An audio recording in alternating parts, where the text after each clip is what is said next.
प्रिय मित्रों, भविष्य दर्शन चैनल में आपका हार्दिक स्वागत है।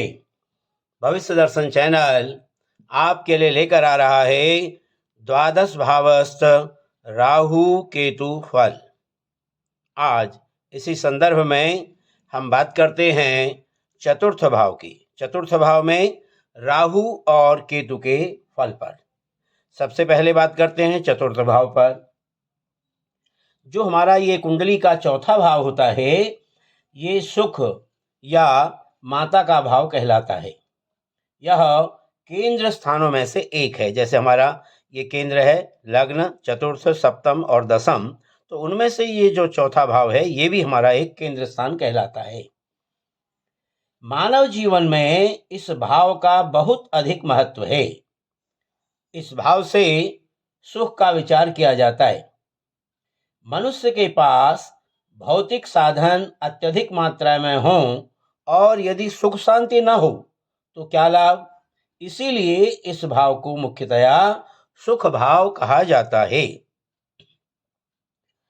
जन्म कुंडली में यह जो भाव है हमारा, ये उत्तर दिशा तथा अर्धरात्रि को प्रदर्शित करता है। इस भाव से सुख के अतिरिक्त माता, पिता, बंधु, वाहन, शांति, पारिवारिक सुख, जन संबंध, निधि, भूमि, भवन, वाहन, संपत्ति, भूमिगत धन, यश, मातृधन, मातृभूमि, चौपाई, दया, कपट, छल, हृदय, फेफड़े व रक्त आदि का विचार किया जाता है। अब यदि भावात भावम के सिद्धांत को लेकर बात करें तो तीसरे भाव से दूसरा भाव होने के कारण, जैसे तीसरा भाव हमारा ये जो है हमारा भाई का भ्रातृभाव होता है, पराक्रम का भाव होता है, तो यहाँ भ्रातृभाव होने से दूसरा भाव जो होता है हमारा धन भाव हो गया। यानी कि भाई के धन का विचार भी इसी भाव से किया जाता है, चौथे भाव से। यह एक शुभ भाव है, परंतु यदि शुभ ग्रह इसका स्वामी हो तो उसे केंद्राधिपत्य दोष लगता है। ये सबसे बड़ी विडंबना यहाँ पर है। चतुर्थ भाव में यदि शुभ ग्रह जैसे चंद्रमा हो गया, शुक्र हो गया, बुध हो गया, तो यानी इस प्रकार के यदि जो है ये सौम्य ग्रह जो है यदि चतुर्थ भाव में बैठे हों तो जो है उनको केंद्राधिपत्य दोष लगता है। जबकि पापक ग्रह इस भाव का स्वामी होने से शुभ होता है। कोई भी पापी ग्रह हो, जैसे शनि हो जाए, मंगल हो जाए, सूर्य हो जाए, राहु हो जाए, केतु हो जाए, यानी कि इस प्रकार से जो है ये पापी ग्रह यदि चतुर्थ भाव में होते हैं तो ये शुभ होते हैं। इस भाव का जो कारक है वो है चंद्रमा और बुध। तो ये तो रहा हमारा सामान्य फल चतुर्थ भाव में। अब हम बात करते हैं चतुर्थ भाव में राहु और केतु की स्थिति पर। सबसे पहले बात करते हैं राहु की स्थिति पर। चतुर्थ भाव में जो राहु है, इस राहु की स्थिति को अशुभ माना गया है। चतुर्थ भाव माता व सुख का भाव होने से ये जो राहु है ये पापी ग्रह है। तो पापी राहु जो है वो मातृ सुख और भौतिक सुख सुविधाओं में कमी करता है। सबसे बड़ी बात तो ये है, क्योंकि ये सुख का भाव होने से और माता का भाव होने से तो ये सुख में और मातृभाव में जो है कमी करता है। और चतुर्थ में राहु होने से जातक क्या होता है, असंतोषी, दुखी रहता है, मां के सुख से रहित रहता है और स्वभाव से बड़ा क्रूर होता है, कपटी होता है और पेट का कष्ट जो है प्रायः ऐसे जातक को बना रहता है और असत्य भाषण करने वाला होता है, भ्रमणशील होता है, मित्र पुत्र व स्वजन रहित होता है। इसके मित्र भी बहुत कम होते हैं, संतान का भी अभाव इसके जीवन में रहता है और अपने लोगों से भी जो है ये रहित रहता है। परंतु ऐसे जातक को आभूषण व सेवकों का सुख होता है। ये एक सबसे बड़ी बात है। चतुर्थ में यदि राहु हो तो जातक को आभूषण और सेवकों का सुख मिलता रहे। मेष, वृषभ या कर्क राशि में यदि राहु हो तो ऐसे जातक को बंधुओं का सुख मिलता है। कब मिलेगा? जब यहाँ पर मेष राशि में राहु बैठा हो, या यहाँ पर वृषभ राशि हो तब यहाँ राहु बैठा हो, या यहाँ पर कर्क राशि हो तब यहाँ राहु बैठा हो, तो ऐसी स्थिति में जातक को बंधुओं का सुख होता है और अन्य राशियों में बंधुओं से कष्ट होता है। यानी कि मेष, वृषभ और कर्क को छोड़ करके यदि अन्य कोई दूसरी राशियां यहाँ पर होंगी, उनमें राहु बैठा होगा, तो निश्चित रूप से ऐसे जो है बंधुओं से कष्ट ऐसे जातक को होता है। अब दूसरी बात हम करते हैं कि यदि राहु के साथ चतुर्थ भाव में पापक ग्रह हो, यहाँ राहु बैठा है, राहु के साथ शनि हो जाए, सूर्य हो जाए, यानी कि इस प्रकार के जो है यदि पापी ग्रह कोई इसके साथ आ जाते हैं तो ये माता को अवश्य कष्ट देता है।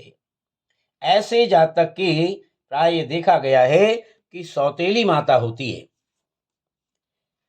मेष, वृषभ, मिथुन, कर्क या कन्या राशि में यदि चतुर्थस्थ जो राहु हो वो शुभ फल भी देता है। यानी हम ऐसा नहीं कह सकते कि प्राय हर प्रकार से जो है राहु यहाँ पर हमेशा नुकसान ही देता है, क्योंकि मेष, वृषभ, मिथुन, कर्क या कन्या राशि में जो है राहु यदि चतुर्थस्थ होगा तो शुभ फल भी देता है। तो चतुर्थ में राहु होने से मंगली दोष माना जाता है, क्योंकि ऐसे जातक के द्विभारिया योग होते हैं। मिथुन, सिंह या कन्या राशि का यदि राहु हो तो जातक संतान के अभाव के कारण दूसरा विवाह भी करता है। कब करेगा दूसरा विवाह? जब यहाँ पर मिथुन का राहु हो, सिंह का राहु हो या कन्या का राहु हो, तो यदि संतान का अभाव होने के कारण दूसरे विवाह की ओर प्रेरित होता है।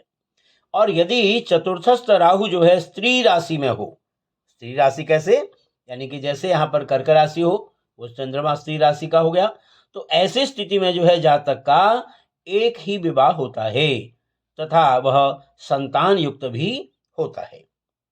चतुर्थेश के साथ राहु होने से, जैसे यहाँ पर मान लो यहाँ पर चतुर्थेश जो है चौथे भाव का जो स्वामी है, उसके साथ यदि राहु हो जाए तो राहु के साथ शनि, यानी कि स्वराशि के स्वराशित्व को छोड़ करके, शनि स्वराशित्व कब होगा? जब मकर का होगा यहाँ पर या कुंभ का होगा, यानी कुंभ और मकर के शनि को छोड़ करके यहाँ पर यदि राहु हो और चतुर्थेश के साथ, तो ऐसा जातक जो है वो दरिद्र होता है।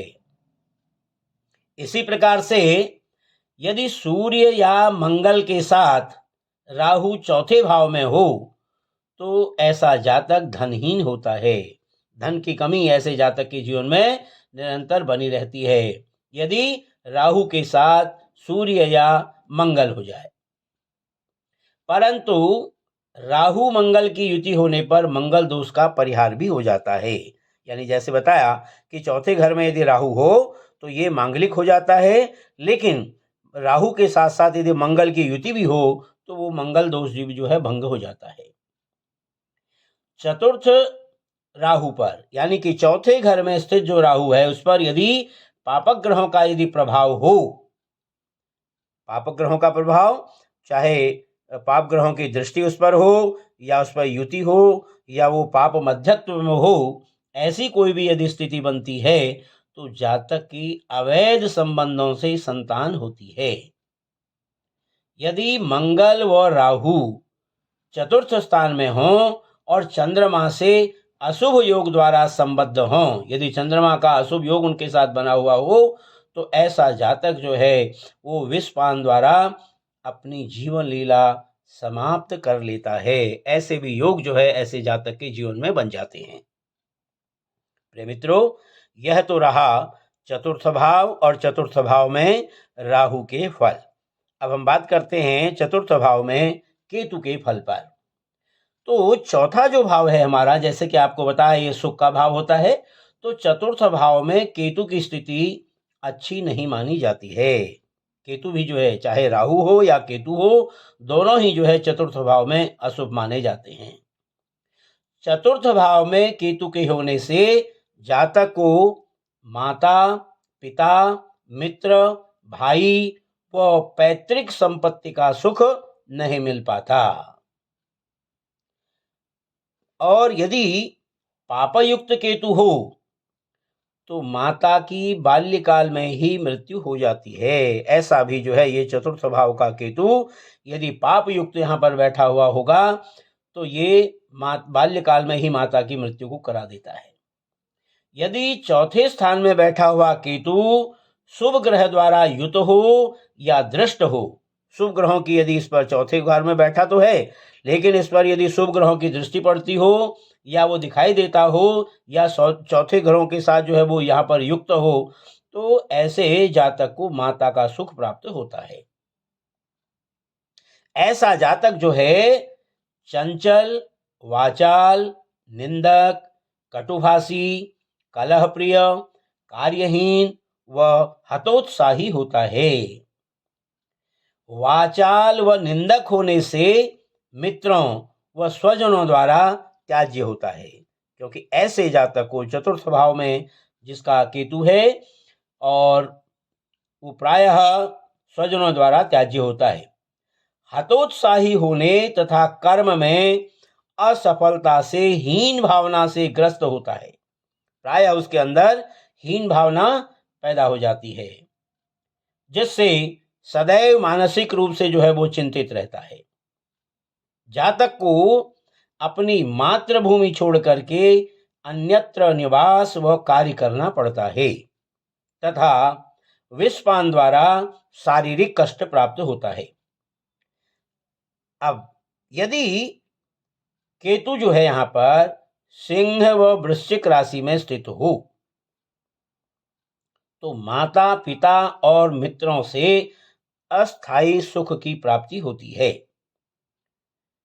ये तब है जब यहाँ पर केतु जो है सिंह राशि में या वृश्चिक राशि में स्थित हो। और यदि केतु जो है यहाँ पर धनु राशि में हो तो जातक को संपत्ति का उत्तम लाभ प्राप्त होता है,